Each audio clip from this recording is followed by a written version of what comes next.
السلام علیکم، میں ہوں محمد گوشہ صدیقی اور آج ہم ایک ایسے واقعے پہ بات کریں گے جس واقعے پہ میرے بھائی اور میری بہن شہید ہو گئے تھے۔ یہ واقعہ 2009 میں ہوا تھا، جس وقت میں پیدا بھی نہیں تھا۔ اس واقعے کی بہت ساری ویڈیوز آج بھی سوشل میڈیا پہ موجود ہیں۔ اس میں سچ اور جھوٹ مکس ہے، لیکن آج صرف سچ بات ہوگی۔ میرے ساتھ ہیں فہیم احمد صدیقی، میرے بابا، جو اس واقعے میں اپنے پہلے بیٹے اور اپنے پہلی بھانجی سے محروم ہو گئے تھے اور اس واقعے میں خود بھی شدید زخمی ہو گئے تھے۔ بابا، welcome in F I R. تو آپ مجھے سب سے پہلے یہ بتائیں کہ آپ بازل بھائی جان اور انجلنا آپی کو وہ محرم کے جلوس میں لے کر ہی کیوں گئے تھے؟ بیٹا بات یہ ہے کہ جب ہم چھوٹے تھے نا، آپ کی عمر کے تھے جب، تو اس وقت جو ہے ہم لائنز ایریا میں رہتے تھے۔ Lines Area M A general road جہاں پر یہ محرم کے جلوس نکلتے ہیں، اس کے بالکل ساتھ والی آبادی ہے۔ تو ہوتا یہ تھا کہ 9-10 محرم کو جو ہے وہ والدین ہمارے جو ہے وہ ہاتھ پکڑ کر ایم اے جنرل روڈ پر لے آتے تھے۔ جب اسکول لائف میں آئے تو اسکول لائف میں ہم نے اسکاؤٹنگ جوائن کر لی۔ اب اسکاؤٹس کے طور پر جو ہے وہ بھی ہمارا 9 اور 10 محرم جو ہے وہ ایم اے جنرل روڈ پر گزرتے تھے۔ ہمارے جو ایک اسکاؤٹس کے ٹیچر تھے حضرت ذہین صاحب، وہ جو ہیں بیسیکلی ان کا ایک الفدا کے نام سے اوپن اسکاؤٹ ٹروپ بھی تھا۔ اب اوپن اسکاؤٹ کیا کرتے ہیں کہ وہ ایسے مواقعوں کے اوپر اسکاؤٹنگ کرتے ہیں، اب لوگوں کی طبی امداد کر دیتے ہیں، انہیں ان کی خدمت کرتے ہیں۔ تو 9-10 محرم جو ہے وہ اسکول لائف میں بھی جو ہے وہ وہیں گزرتا تھا، ایم اے جنرل روڈ کے اوپر۔ جب پروفیشن میں آئے، یعنی جب میں جرنلسٹ بنا، جرنلزم شروع کی، رپورٹنگ شروع کی، تو اس وقت بھی یہی ہوتا تھا کہ 9-10 محرم جو ہے وہ ایم اے جنرل روڈ پر رپورٹنگ کرتے ہوئے گزرتا تھا۔ تو اس روز میں آپ کے بھائی جان بازل بھائی جان اور انزلنا آپی کو لے کر بیسیکلی تو آفس گیا تھا، اور آفس میں یہ خیال آیا کہ یار ان کو میں ذرا دکھاؤں کہ دنیا میں کیا کیا ہوتا ہے، اور یہ سوچ کر جو ہے میں ان دونوں کو لے کر جو ہے وہ جلوس میں چلا گیا تھا اس کے لیے۔ لیکن جو کچھ ہوا وہ بڑا انٹرسٹنگ اس حوالے سے ہے کہ ہمارا تو یہ ایمان ہے کہ جو ہونا ہے وہ ہو کر رہے گا۔ تو میں نے اپنے جو ٹرانسپورٹ ڈپارٹمنٹ ہے وہاں پر فون کیا، ان سے کہا کہ ایک گاڑی جو ہے وہ نیچے لگا دیں جو مجھے جو ہے بنس روڈ چھوڑ دے۔ ارادہ یہ تھا کہ بنس روڈ سے جامعہ کلاد تک، جہاں ایم اے جنرل روڈ شروع ہوتا ہے، وہاں تک میں پیدل چلا جاؤں گا، ان دونوں کو جلوس دکھاؤں گا، اور وہاں سے جو ہے ہم واپس آ جائیں گے۔ ایسے ہی ہوا، نیچے گاڑی لگی، ہم گاڑی میں بیٹھے، بنس روڈ پر اترے ہم تینوں۔ بنس روڈ سے ہم تینوں جو ہیں وہ پیدل جامعہ کلاد کی طرف گئے۔ جب ہم جامعہ کلاد پہنچے تو وہاں پر سیکیورٹی کی وجہ سے، سیکیورٹی اس وجہ سے تھی اس دن کہ 8 محرم کو کراچی میں ایک بلاسٹ ہو چکا تھا، 9 محرم کو کراچی میں ایک بلاسٹ ہو چکا تھا، تو سیکیورٹی 10 محرم کی وہ بہت سخت کی ہوئی تھی۔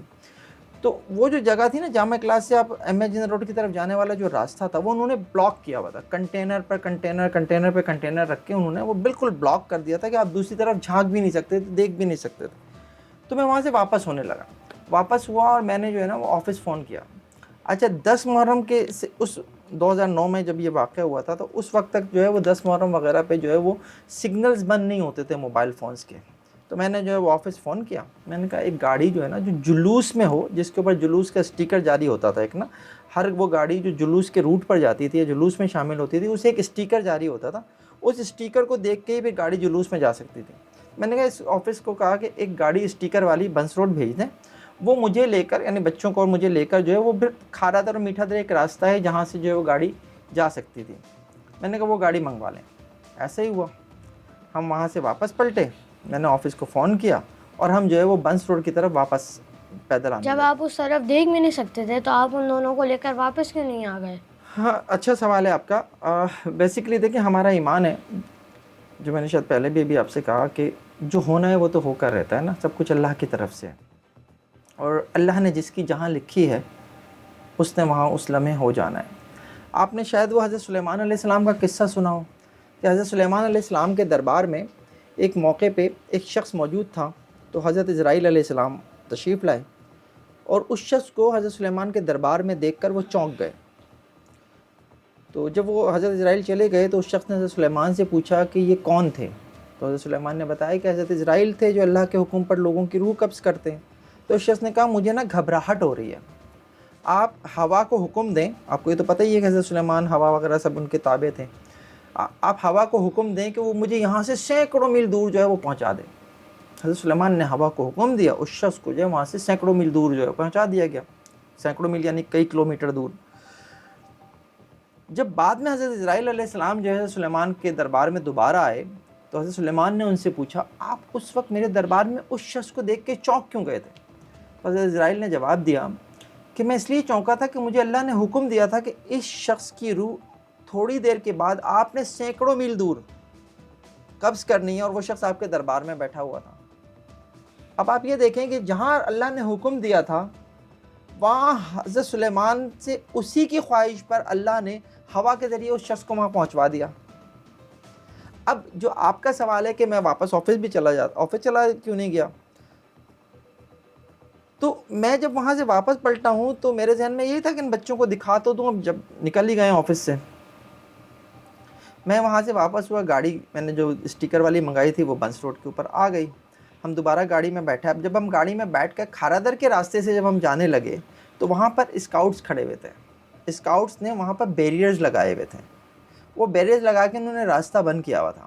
ان کا ایک اسکاؤٹس کا جو لیڈر تھا وہ آگے آیا، اس نے کہا یہ گاڑی اب اندر واپس نہیں جا سکتی، یہ باہر کیوں گئی تھی؟ اب اس کا اسٹیکر جو ہے وہ ایکسپائر ہو گیا، ابھی اندر نہیں جا سکتی۔ سیکیورٹی تھی نا بہت زیادہ، تو وہ یہ چاہ رہے تھے کہ کوئی ایسی گاڑی جو جلوس سے باہر چلی جائے وہ بغیر تلاشی کے گاڑی دوبارہ اندر نہیں آنی چاہیے، تو یہ سوچ کر انہوں نے گاڑی کو اندر نہیں آنے دینا تھا۔ میں دروازہ کھول کے جب اترنے لگا تو اسکاؤٹ نے مجھے دیکھا، اس نے کہا اچھا فہیم بھائی اچھا آ گئے۔ اس نے وہ بیریئر ہٹا دیا، ہم اندر بڑھ گئے۔ اب ہم جا رہے ہیں جلوس کی طرف، کھارادر کی طرف سے۔ جلوس تھوڑا سا دور تھا، وہاں رکا ہوا تھا۔ جو لائٹ ہاؤس کا ایک مقام ہے جس جگہ بلاسٹ ہوا ہے اسے لائٹ ہاؤس کا مقام کہتے ہیں، جلوس وہاں پر رکا ہوا تھا۔ اب ہم جو ہیں وہ جلوس کی طرف جا رہے ہیں گاڑی میں، تو اتنے میں نا مجھے ایک میرے دوست تھے اس وقت کے SSP ٹریفک محب علی، وہ نظر آئے۔ میں نے انہوں نے دیکھ کر ہاتھ ہلایا، انہوں نے دیکھا نہیں، تو میں نے انہیں فون کیا گاڑی میں سے ہی۔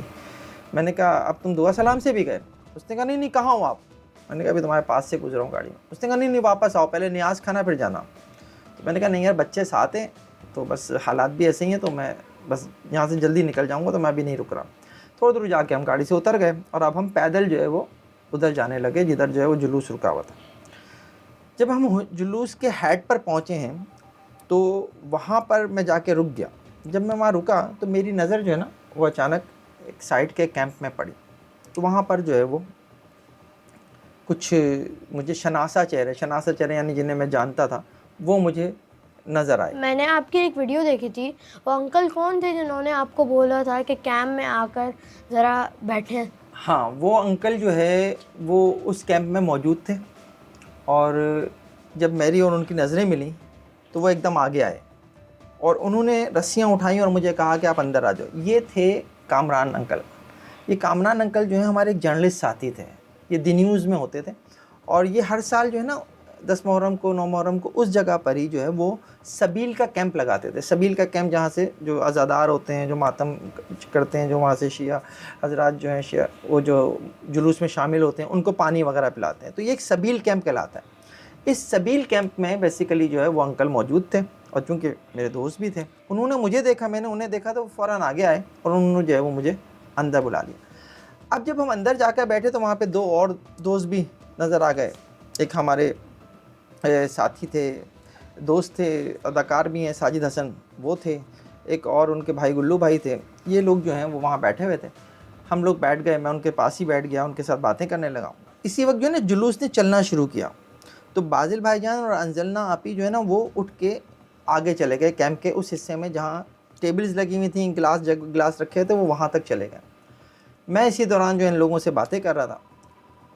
اسی دوران جو ہے وہ اچانک میرے الٹے ہاتھ کے اوپر جو ہے وہ اچانک یہاں سے اس طرف سے جو ہے نا وہ شدید ایک دم دھماکہ ہوا نا، اور ایک بہت ہی زبردست آواز، خوفناک آواز دھماکے کی آئی۔ میری آنکھیں دھماکے کی آواز سے جو ہے وہ بند ہو گئی تھیں۔ جب میں نے پہلی بار آنکھیں کھولیں تو ہر طرف دھواں تھا نا، کالا دھواں، شدید دھواں، مجھے کچھ نظر نہیں آ رہا تھا۔ میں نے آنکھیں بند کر لیں۔ میں نے جب دوسری بار آنکھیں کھولیں تو پھر جو ہے وہ دھواں تھوڑا سا تو کم ہوا تھا، لیکن پھر بھی بہت زیادہ دھواں تھا، منظر واضح نہیں تھا، لوگوں کی آوازیں آ رہی تھیں چیخنے کی، اس کی۔ میں نے آنکھیں پھر بند کر لیں۔ جب تیسری بار میں نے آنکھیں کھولیں تو دھواں جو ہے کافی حد تک چھٹ چکا تھا، منظر کافی حد تک واضح ہو چکا تھا، اور میں نے اپنے ارد گرد دیکھا تو ایک عجیب ہی منظر تھا. اللہ تعالیٰ نے مجھے ہوش و حواس میں رکھا تھا، شاید مجھے دکھانا تھا کہ تم دیکھو تمہارے ارد گرد کیا منظر ہے. میرے ارد گرد جو ہے وہ آپ کو کیسے بتاؤں میں کہ کیا تھا وہ منظر، لیکن زخمی تھے میرے ارد گرد، لاشیں تھیں میرے ارد گرد، جسمانی اعضاء تھے جو بکھر چکے تھے لوگوں کے اس دھماکے کے نتیجے تو میں. آپ نے جب اپنے ارد گرد کا منظر دیکھا تو کیا آپ کو بازل بھائی جان اور انجلنا آپی دکھے؟ ہاں، میں نے بازل بھائی جان کو دیکھا تھا وہاں پہ. بازل بھائی جان کو بھی میں نے اپنے سامنے پڑا دیکھا، اور بازل بھائی جان جو ہے وہ انہیں میں نے ان کے شوز سے پہچانا. وہ الٹے تھے، الٹے پڑے ہوئے تھے روڈ کے اوپر ہی. اور اگر میں یہ سمجھتا ہوں، آج بھی کہتا ہوں کہ اگر ان کا رخ جو ہے وہ یوں ہوتا، سیدھا ہوتا، میں نے ان کا چہرہ سامنے دیکھتا تو شاید میں جو ہوں وہ بے چین ہو کر اٹھنے کی کوشش کرتا. لیکن میں تو ان کو ظاہر پہچان ہی نہیں پا رہا تھا، لیکن چونکہ وہ ایک ہوتا ہے نا کہ شوز ان کے مجھے نظر آئے، پھر ان کا جو وہ تھا کہ جو ان کا بچے جیسا بدن جو بھی تھا، اس حساب سے میں نے انہیں جج کیا کہ یہ بازل ہیں. میرے اصل میں خود بھی جو ہے مجھے ایک تکلیف کا شدید احساس تھا، کیونکہ مجھے یہ تھا کہ شاید دھماکے سے میری ٹانگ کا نچلا حصہ جو وہ اڑ گیا. اب میں جیسے بیٹھا ہوں اس وقت بھی ویسے ہی بیٹھا ہوا تھا کرسی کے اوپر، اور مجھے یہ نظر نہیں آ رہا تھا کہ میرے گھٹنے سے نیچے کیا ہے. یہ تھا کہ شاید گھٹنے کے نیچے جسم اڑ گیا، لیکن تکلیف بے انتہا تھی. اب اگر وہ تکلیف جو ہے اس میں مجھے بازل اپنے چہرے سے نظر آتا ہے تو شاید میں اسی حالت میں اٹھنے کی کوشش بھی کرتا. میں نے اس وقت بھی کی، لیکن اتنے میں ہی ان انکل کا کیا ہوا جنہوں نے آپ کو اندر بلایا تھا؟ وہ انکل جنہوں نے مجھے اس کیمپ میں بلایا تھا، اللہ نے ان کو زندگی بخشنی تھی. وہ مجھے اندر بلانے کے بعد جو ہے وہ، چونکہ یہ سبیل کیمپ تھا تو وہ پانی کی ٹنکی لینے کے لیے، ٹرالی نما ٹنکی ہوتی ہے، وہ لینے کے لیے وہ برابر والی گلی میں چلے گئے تھے. تو پھر وہ اچانک بھاگتے ہوئے آئے تو میں نے انہیں دیکھا. میں نے کہا کامران میرا بیٹا. کامران آگے بڑھے. اسی وقت ایمبولینسز چونکہ لگنا شروع ہو چکی تھیں، زخمیوں کو منتقل کیا جا رہا تھا، تو میرے بیٹے بازل بھائی جان کو بھی اٹھا کے انہوں نے جو ہے وہ ایمبولینس میں رکھا، اور ایمبولینسز زخمیوں کو لے کر جو ہے وہاں سے شفٹ ہو گئیں. انجلنا آپی مجھے وہاں نظر نہیں آئیں. ظاہر منظر ایسا تھا، اتنے زیادہ لوگ اس میں شہید اور زخمی ہوئے تھے، تو انجلنا آپی وہاں سے نہیں تھیں. مجھے بھی پھر تھوڑی دیر کے بعد جو ہے وہ ایمبولینس میں ڈال کر جو ہے وہ ایک دوسرے اسپتال شفٹ کر دیا گیا. پہلے مجھے جناح اسپتال لے جایا گیا، پھر وہاں سے جو ہے وہ مجھے آغا خان اسپتال منتقل کر دیا آپ گیا مجھے تھا. یہ بتائیں کہ اس دھماکے میں کتنے لوگ شہید اور زخمی ہوئے تھے؟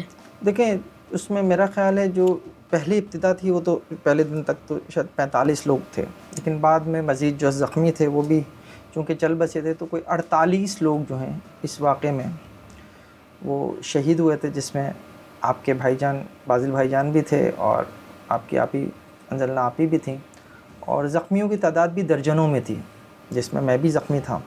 میرے اصل میں جو بام کا پیس تھا نا، وہ میری جو یہ ہماری جو فیمر بون ہوتی ہے، جو ہماری یہ تھائی ہوتی ہے، تھائی، اس میں آ کر جو ہے وہ بام کا پیس لگا تھا، اور اس نے وہ فیمر بون بالکل چورا کر دی تھی.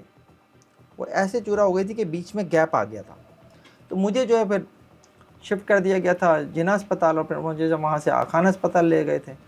بعد میں آغا خان اسپتال میں ہی تھا میں، تو وہاں پر پھر یہ اطلاع ملی کہ سول اسپتال میں جو تیسرا اسپتال تھا جو اس جگہ سے قریب بھی تھا، وہاں پر بازل بھائی جان اور انجلنا آپی کی باڈیز ملی ہیں، اور انہیں جو ہے پھر وہ یایا نے خینس جو آپ کے یایا ہیں چاچا ہیں، انہوں نے جو ہے انہیں شناخت کیا تھا، اور آغا خان اسپتال میں یہ خبر مجھ تک پہنچ گئی تھی. آپ نے مما کو کیسے بتایا ہوگا اس بات کا؟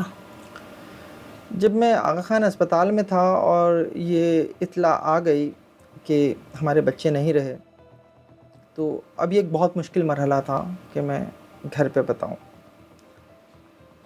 تو وہیں پر جو ہے وہ مجھے ایگزیکٹ یاد تو نہیں ہے کہ کس کے فون سے، لیکن مجھے یہ یاد ہے کہ میں اسٹریچر پر تھا، اور میرے پاس جو ہے وہ شاید ایک طرف فیصل سبزواری کھڑے ہوئے تھے اور ان کے برابر میں ہی حیدر عباس رضوی کھڑے ہوئے تھے، اور ان دونوں میں سے ہی کسی کا فون لے کر جو ہے وہ میں نے گھر کے نمبر پہ کال کیا. آپ کو یاد ہوگا آج جس گھر میں امی رہتی ہیں آپ کی، یعنی بڑی ابو رہتی ہیں جنہیں آپ امی کہتے ہیں، اس گھر میں جو ہے وہ بیسیکلی پہلے ہم رہا کرتے تھے، وہاں فون لگا ہوا تھا. اطلاع تو وہاں یہ پہنچ چکی تھی کہ جناب جلوس میں جو ہے کوئی بم دھماکہ ہوا ہے، لیکن جیو کی یہ پالیسی تھی کہ جب تک جو ہے وہ جس کا پیارا جو ہے وہ اگر کوئی دنیا سے چلا گیا ہے تو وہ شخص خود جب تک گھر پہ نہ بتا دے تو جیو جو ہے وہ خبر نہیں چلاتا تھا کسی کی بھی. تو یہ خبر تو چل گئی تھی جیو پہ کہ فہیم صدیقی زخمی ہوئے ہیں بم دھماکے میں، لیکن بازل بھائی جان اور انزلنا آپی سے متعلق جو ہے وہ خبر جیو نے ابھی نشر نہیں کی تھی. تو میں نے گھر پہ فون کیا تو ماما فون پر جب آئیں تو ماما نے بہت ہی نا اس میں روتے ہوئے اور چلاتے ہوئے چیختے ہوئے پوچھا کہاں ہیں آپ اور بچے کہاں ہیں. بہت مشکل تھا، مرحلہ تھا کہ میں اس کو یہ بتاتا کہ بچے نہیں رہے، لیکن ظاہر ہے بتانا تو تھا. تو میں نے اسے بتایا کہ بازل اور انزلنا نہیں رہے اس دنیا میں، اور ہمت کرو، حوصلہ کرو. وہ آگے سے رونے بھی لگی، لیکن ظاہر ہے یہ بھی تھا کہ اگر بچے چلے گئے ہیں تو شوہر زخمی ہیں، تو وہ بھی اس کو فکر تھی. اس نے آپ کیسے ہیں؟ میں نے کہا میں بھی ٹھیک ہوں، اللہ بہتر کرنے والا ہے، جو ہوگا اچھا ہوگا انشاءاللہ. پھر تھوڑی دیر کے بعد وہ فون بند کرنے کے بعد جو ہے پھر مجھے آپریشن کے لیے جو ہے وہ لے جایا جانے لگا. مجھے آپریشن کے لیے لے جایا جا رہا تھا. تو جب اسٹریچر پر لے کر جا رہے تھے تو اچانک میں نے دیکھا میرے برابر میں اسٹریچر کے کوئی چل رہا ہے جو پورا، جس نے جو ہے وہ برقع پہنا ہوا ہے. میں نے دیکھا تو وہ آپ کی دادا تھیں. شہر کے حالات اس واقعے کے بعد خراب ہو چکے تھے، شہر بند ہو چکا تھا. ان حالات میں امی پتہ نہیں کیسے، یعنی میری والدہ جو ہے وہ پتہ نہیں کیسے نہ صرف آغا خان پہنچ گئیں بلکہ اس لمحے جو ہے وہ میرے برابر میں چل رہی تھی جب مجھے آپریشن کے لیے لے جایا جا رہا تھا. بہت ہمت والی خاتون تھیں امی، آپ کی دادا. تو اس کے بعد جو ہے پھر میں آغا خان میں رہا، کوئی آپریشن کے بعد کوئی میرا خیال ہے 10-11 دن جو ہے میں آغا خان میں رہا. بابا میں تو اس وقت پیدا بھی نہیں ہوا تھا. آپ نے اور سب نے اپنے آپ کو کیسے سنبھالا تھا؟ یہ بہت اہم سوال ہے آپ کا. دیکھیں جب یہ واقعہ ہوا نا تو اس واقعے کے بعد جب میں آغا خان میں تھا تو مجھ سے بہت سارے لوگ جو ہیں وہ آغا خان میں ملنے آئے. ان میں سے اکثر کو تو میں جانتا بھی نہیں تھا، لیکن وہ آتے تھے، مجھ سے ملتے تھے، دعا کرتے تھے، چلے جاتے تھے. لیکن اس میں جو ہے کافی پولیٹیشنز بھی آئے، لیکن 2 پولیٹیشنز ایسے تھے جن کا تعلق جو ہے وہ مذہبی سیاسی جماعتوں سے تھا، جس میں سے ایک جو ہے وہ منور حسن صاحب جماعت اسلامی کے، اور دوسرے تحریک نفاذ فقہ جعفریہ کے علامہ ساجد نقوی صاحب. یہ دونوں حضرات جب میرے پاس آئے اور 2 مختلف وقتوں میں آئے تو ان دونوں سے میں نے ایک سوال کیا تھا. میں نے ان سے پوچھا تھا کہ ہم یہ سمجھتے ہیں کہ ہم شہداء کی فیملی ہیں، تو یہ صحیح بھی ہے یا نہیں ہے؟ کیونکہ ایک عام مسلمان کے طور پر دین کی اتنی معلومات ہمارے پاس شاید نہیں ہوتی جتنی جو ہیں کسی عالم کے پاس ہوتی ہیں، اور دونوں ہی عالم دین تھے، اس لیے میں نے یہ سوال ان کے آگے رکھا اور دونوں نے مجھے تقریباً ملتا جلتا جواب دیا. دونوں نے یہ کہا کہ شہداء کی 40 اقسام ہیں، یعنی وہ بھی شہید ہیں جو پانی میں ڈوب کے مر جائے، وہ بھی شہید ہے جو آگ میں جل کے مر جائے، وہ بھی شہید ہے جو دیوار گرے اور دیوار تلے دب کے مر جائے، یعنی وہ لوگ جو ناگہانی میں چلے جائیں، اور دوسرے وہ جو کم سنی میں یا کم عمری میں چلے جائیں، یعنی بچے جو ہیں جب وہ ان کا انتقال ہوتا ہے تو وہ بھی شہید ہیں. تو آپ کے بچوں کے پاس تو ڈبل ڈگری ہے شہادت کی. یہ وہ چیز تھی جس نے ہمیں آگے بڑھنے کا حوصلہ دیا صحیح معنوں میں کہ یار ہم تو شہداء کی فیملی ہیں، ہمارے بچے شہید ہوئے ہیں، اور شہید بھی کیا، ان کے پاس تو شہید ہونے کی ڈبل ڈگری ہے. اس سے بہت مدد ملی. لیکن اس کے ساتھ ساتھ ہم نے ایک کام اور بھی کیا کہ ہم نے سائیکیٹرسٹ کو بلانا شروع کیا، اور ہم پوری فیملی بیٹھ کر جو وہ سیشن لیا کرتی تھی. وہ جو آج سائیکیٹرسٹ آتے تھے وہ ہمارے ساتھ جو ہیں وہ جب سیشن کرتے تھے تو وہ بہت ساری باتیں کرتے تھے. اس میں بھی ظاہر ہے دین کی باتیں بھی ہوتی تھیں، مذہب کے حوالے بھی ہوا کرتے تھے، اور ان سے ہمیں اس ساری صورتحال سے نکلنے میں کافی مدد ملی. اور پھر ایک اور بات کہ جب میں چونکہ زخمی تھا، میری فیملی جب اس حادثے کے بعد، اس واقعے کے بعد جو ہے جب مجھ سے ملنے ہاسپٹل آتی تھی تو بڑا خود کو کمپوز کر کے آتے تھے کہ میرے سامنے کوئی کمزوری نہیں دکھانی ہے. اسی طرح جب میں ان سے مجھے ان کی آمد کا پتہ چلتا تھا یا جب وہ لوگ آ جاتے تھے تو میں خود کو بڑا کمپوز رکھتا تھا کہ یار ہم نے ایک دوسرے کا سہارا بننا ہے. اب ان کو یہ ہوتا تھا کہ یار شوہر زخمی ہے، بھائی زخمی ہے، بیٹا زخمی ہے، تو اس کے سامنے جو ہے وہ خود کو اس طرح سے رکھنا ہے کہ اس کی ریکوری جو ہے وہ زیادہ جلدی. اور میرا بھی یہی مقصد ہوتا تھا کہ ان کے سامنے کوئی کمزوری نہیں دکھانی ہے. تو ان چیزوں سے ہمیں اس ساری صورتحال سے نکلنے میں بہت مدد ملی. ایک بات جو ہے نا اور بہت اہم ہے جو میں ہمیشہ کہتا ہوں کہ اس واقعے میں اگر میں بھی نہیں رہتا تو میری فیملی کے لیے سنبھلنا بہت زیادہ مشکل ہو جاتا. لیکن چونکہ میں زخمی ہوا اور بچے شہید ہو گئے تو اب ہم دونوں طرف، یعنی میں جب آغا خان میں تھا، اسپتال میں تھا، اس وقت میرے لیے بھی اور میری فیملی کے لیے بھی ایک دوسرے کو سہارا دینا جو ہے وہ بہت امپورٹنٹ ہو گیا تھا. وہ خود کو کمپوز رکھتے تھے، میں خود کو کمپوز رکھتا تھا. اور پھر جب ہم گھر پہ میں شفٹ ہو گیا اس کے بعد بھی یہی سب رہا کہ ہم ایک دوسرے کا حوصلہ بڑھاتے تھے. اور اس حوصلہ بڑھانے میں ایک اور مدد جو ہے نا وہ اس طرح سے بھی ملی کہ اللہ نے ہمیں خالی ہاتھ خالی گود نہیں کیا. بازل جب شہید ہوئے تو ان کی عمر جو ہے وہ کوئی 6.25 سال تھی. اور اللہ نے بازل کی شہادت 29 دسمبر کو ہوئی ہے 2009 میں، لیکن اس سے پہلے اللہ نے جو ہے وہ اپریل میں یعنی 7 ماہ پہلے جو ہے مجھے پہلے بیٹا دیا، یعنی آپ کے بڑے بھائی محمد شاذل. اور جب وہ 7 ماہ کے ہوئے تو بیٹا لیا. خالی ہاتھ خالی گود نہیں کیا. اور پھر صبر پر شکر پر اللہ نے اور نوازا. آپ دیے، آپ سے بڑے بھائی محمد فرازم دیے، پھر جو یائیا ہیں جنہیں آپ یائیا کہتے ہیں چھوٹے، میرا چھوٹا بھائی جو ہے اس کو 3 بیٹے دیے. جو میری سب سے چھوٹی بہن ہے اسے 4 بیٹے دیے. جو بالکل مجھ سے چھوٹی بہن ہے اس کو 1 بیٹا دیا. اس طرح سے اللہ نے ہمیں صرف بیٹے دیے اس واقعے کے بعد. تو اللہ ایک لیتا ہے اور پھر دیتا ہی چلا جاتا ہے. بابا ہم شودا کی فیملی سے ہیں، لیکن کیا جنہوں نے یہ سب کیا تھا کیا وہ پکڑے گئے؟ جی بیٹا وہ پکڑے تو گئے تھے. وقتی طور پر تو یہی سامنے آیا تھا کہ جناب پولیس نے جو اس واقعے کے ذمہ دار ہیں ان کو گرفتار کر لیا ہے. میں آغا خان میں ہی تھا تو اس وقت جو ہے یہ اطلاع آئی کہ ہاکس بے کے قریب چھاپہ مار کر جو ہے وہ 4 ملزمان کو گرفتار کیا گیا ہے. اور وہ جو ہیں بیسیکلی اس واقعے کے ذمہ دار ہیں اور ان کا تعلق جو ہے وہ جند اللہ سے ہے. جند اللہ کیا ہے؟ جند اللہ جو ہے وہ ایک اس وقت کی ایک دہشت گرد جماعت تھی. اور اس کے حوالے سے یہی تھا کہ اس نے جو ہے وہ کئی دہشت گردی کی وارداتیں کراچی میں کچھ عرصے میں کی تھیں، جس میں کور کمانڈر کراچی پر انہوں نے حملہ کیا.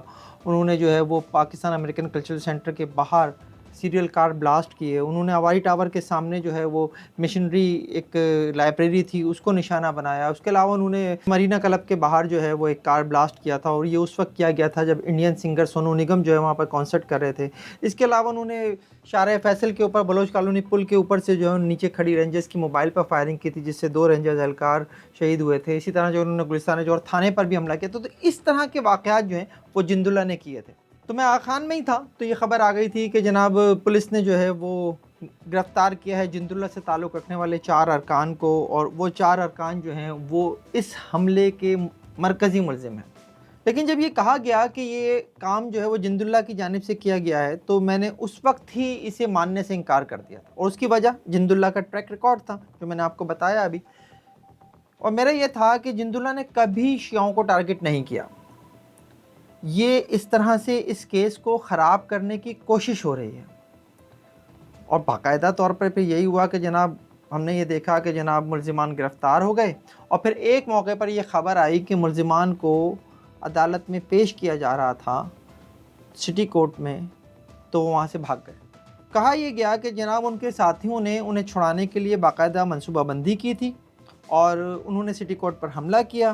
جب ملزمان کو وہاں لایا گیا جیل سے تو انہوں نے جو ہے وہ پولیس پر دستی بم بھی پھینکا، فائرنگ بھی کی اور اپنے ساتھیوں کو لے جانے کی کوشش کی. پولیس کی جوابی فائرنگ سے ایک شخص جو ہے یعنی ملزمان میں سے ایک جو ہے وہ وہیں پر مارا گیا جبکہ 3 جو ہیں وہ اپنے ساتھیوں کی مدد سے فرار ہونے میں کامیاب ہو گئے. بعد میں یہ خبر بھی آئی کہ ان میں سے ایک جو ہے وہ کوئی وانا میں کوئی ڈرون اٹیک میں مارا بھی گیا. لیکن 2 کے حوالے سے پھر مزید کبھی کوئی خبر نہیں آئی کہ ان 2 کا کیا انجام ہوا. آپ نے جیو FIR کا پروگرام وہیں سے کیوں کیا؟ آپ اسٹوڈیو سے بھی تو کر سکتے تھے.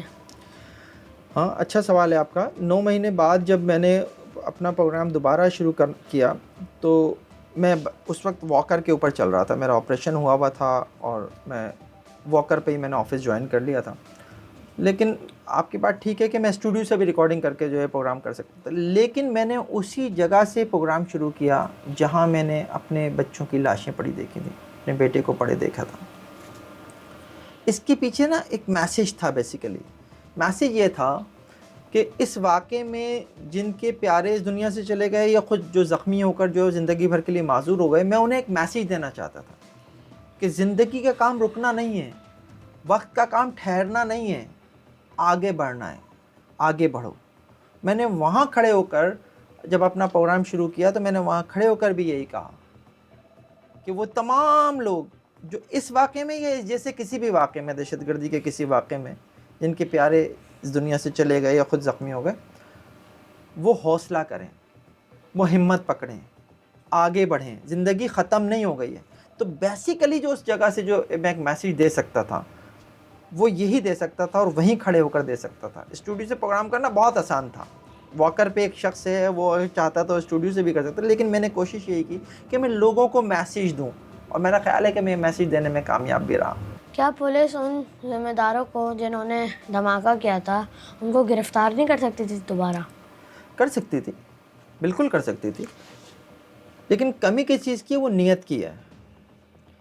نیت نہیں تھی اصل میں, اور آج بھی نہیں ہے. اگر ہم پولیس کی کہانی کے اوپر چلیں, ہم یہ سوچ لیں کہ ہاں بھئی جند اللہ نے کیا تھا, اور جند اللہ کے 2 لوگ تو زندہ بتائے جاتے ہیں نا, کہ یار ایک تو چلو سٹی کورٹ میں ہی فائرنگ سے مارا گیا, ایک بعد میں جو ہے وہ ڈرون حملے میں مارا گیا, 2 تو ہیں, ماسٹر مائنڈ تو ہے. تو لائیں نا گرفتار کر کے, کام ہے نا آپ کا, کسی اور نے تو نہیں کرنا, عام آدمی تو نے تو نہیں کرنا, میں نے تو نہیں کرنا جا کے کسی کا پکڑنا. اگر میں کسی کو جا کے پکڑوں تو یہ تو قانون کو ہاتھ میں لینے والی بات ہے نا. اس کے لیے ادارے موجود ہیں, اس کے لیے پولیس موجود ہے, اس کے لیے رینجرز موجود ہے, اس کے لیے دیگر جو انٹیلیجنس ادارے ہیں وہ موجود ہیں کہ ان کا کام ہے. اگر آج بھی ہم یہ سوال کرتے ہیں کہ جناب یہ قاتل گرفتار ہونے چاہیے, جو آپ کا بھی سوال ہے, تو یقیناً اس کی وجہ یہ ہے کہ ہم چاہتے ہیں کہ قانون حرکت میں آئے, ہم چاہتے ہیں کہ انصاف ملے, ہم چاہتے ہیں کہ جن کے پیارے اس دنیا سے چلے گئے ان کو انصاف ملے, ان کے پیاروں کے قاتل جو ہیں وہ پکڑے جائیں اور انہیں عدالتوں سے سزا ہو. آپ لائیں, گرفتار کر کے لائیں, ان کے خلاف کیس چلائیں, انہیں عدالتوں میں پیش کریں, عدالتیں انہیں سزا سنائیں, اور آپ سزا سنانے کے بعد ہم یہ دیکھ سکیں کہ اس ملک میں قانون کی حکمرانی ہے, اس ملک میں انصاف ملتا ہے. ہم انہیں دیکھیں کہ انہیں پھانسی کے پھندے پر لٹکا دیا گیا. یہ ہے بیسیکلی. لیکن یہ ہمارے یہاں تھوڑا سا مسئلہ ہے کہ ایک یہی واقعہ نہیں, اور بھی کئی ایسے واقعات ہیں جن کے ملزمان جو ہیں آج تک نہیں پکڑے گئے. امام بارگاہ حیدری میں دھماکہ ہوا کراچی میں, نہیں قاتل پکڑے گئے. امام بارگاہ علی رضا میں دھماکہ ہوا, قاتل نہیں پکڑے گئے. مولانا مفتی شامزئی اس شہر میں شہید کر دیے گئے, نہیں پکڑے گئے ان کے قاتل. مولانا یوسف لدھیانوی کے قاتل نہیں پکڑے گئے آج تک. اور پتہ نہیں کتنے میں ایسے واقعات گنوا سکتا ہوں. سانحہ نشتر پارک 12 ربیع الاول کو کراچی کے سانحہ نشتر پارک میں جب 12 ربیع الاول کا جلسہ ہو رہا تھا, اس میں خود کش دھماکہ ہوا. سنی قیادت صاف ہو گئی, اتنے سارے علماء جو ہیں وہ شہید ہو گئے, نہیں قاتل پکڑے گئے. تو بیسیکلی جو ہے یہ ہمارے انصاف کا تھوڑا سا معیار جو ہے وہ ایسا ہی ہے, انصاف نہیں ملا آج تک. آج بادل بھائی جان زندہ ہوتے اور انجلنا آپ ہی ہوتے تو وہ کتنے سال کے ہوتے؟ بازل بھائی جان آج ماشاءاللہ سے جو ہے جب وہ شہید ہوئے ہیں تو وہ 6 سال کے تھے, 6 سال 3 مہینے کے تھے. اور 2009 سے آج ہم 2026 میں بات کر رہے ہیں تو ماشاءاللہ سے وہ 23 سال کے ہوتے ہیں. آج ہم ان کے لیے لڑکی تلاش کر رہے ہوتے ہیں, ان کی شادی کی فکر ہوتی ہے ہمیں. اور انزلنا آپی کی تو شاید ہم شادی بھی کر چکے ہوتے, کیونکہ انزلنا آپی سے جو چھوٹی 3 بہنیں ہیں ان تینوں کی تو ہم شادی بھی کر چکے ہیں ماشاءاللہ سے, اور تینوں کے اب بچے بھی ہیں. تو انزلنا آپی ماشاءاللہ سے آج جو ہیں وہ کتنی 29 سال کی تو ہوتی ہیں شاید, لیکن وہ دونوں جنت کے پھول ہیں, وہ دونوں جنت میں ہمیں ملیں گے انشاءاللہ, ان سے ضرور ملیں گے, یقین ہے ہمارا یہ.